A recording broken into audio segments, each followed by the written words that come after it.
बातमी आहे काँग्रेसच्या गोटातून काँग्रेसची आज महत्त्वाची बैठक होतीये। काँग्रेसचे महाराष्ट्र प्रभारी चन्नीथलांच्या उपस्थितीमध्ये ही बैठक होतीये।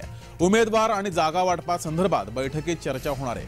आगामी लोकसभा निवडणुकीच्या पार्श्वभूमीवर ही बैठक होतीये आणि लोकसभेसंदर्भातील उमेदवार तसेच जागा वाटपासंदर्भात या बैठकीत चर्चा होणार आहे। दुपारी 12 वाजता ही बैठक सुरू होणार आहे। या बैठकीला नाना पटोले, बाळासाहेब थोरात, विजय वडेट्टीवार तसेच आदी नेते उपस्थित राहणार आहेत। सध्या महाविकास आघाडीच्या जागा वाटपासंदर्भात सुद्धा बैठका होत आहेत आणि त्या पार्श्वभूमीवर काँग्रेसची सुद्धा ही बैठक होतीये।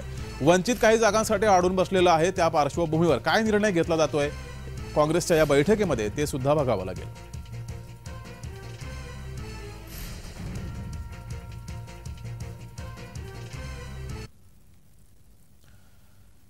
अधिक माहिती घेऊया, आपले प्रतिनिधी अनिल चावरे आपल्या सोबत जोडलेत। अनिल, काँग्रेसची बैठक होतीये, सध्या सर्वच पक्षांच्या बैठका सुरू आहेत। आगामी लोकसभा निवडणुकांच्या पार्श्वभूमीवर या बैठका सुरू आहेत। काँग्रेसच्या या बैठकीत कोणकोणत्या महत्त्वाच्या विषयावर चर्चा होण्याची शक्यता आहे?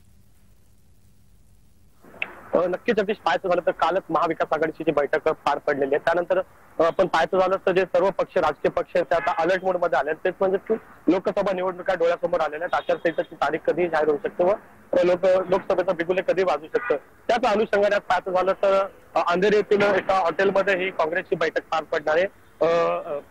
काँग्रेसचे जे महाराष्ट्राचे प्रधान आहेत चन्नीथला यांच्या मार्गदर्शनाखाली बैठक होणार आहे। याच बैठकीला पाहायचं झालं तर नाना पटोले असतील, विजय वडेट्टीवार असतील, बाळासाहेब थोरात असतील, काँग्रेसचे इतर दिग्गज नेते असतील, हे बैठकीला उपस्थित आहे। मात्र याच बैठकीमध्ये आता कशा प्रकारची जागा वाटपाची जे सूत्र आहेत ते हलतील असं आपल्याला पाहायला मिळेल। जगदीश, दरम्यान अनिल, वंचित अधिक जागा मागू पाहतंय, त्या पार्श्वभूमीवर काय निर्णय या बैठकीत होण्याची शक्यता आहे?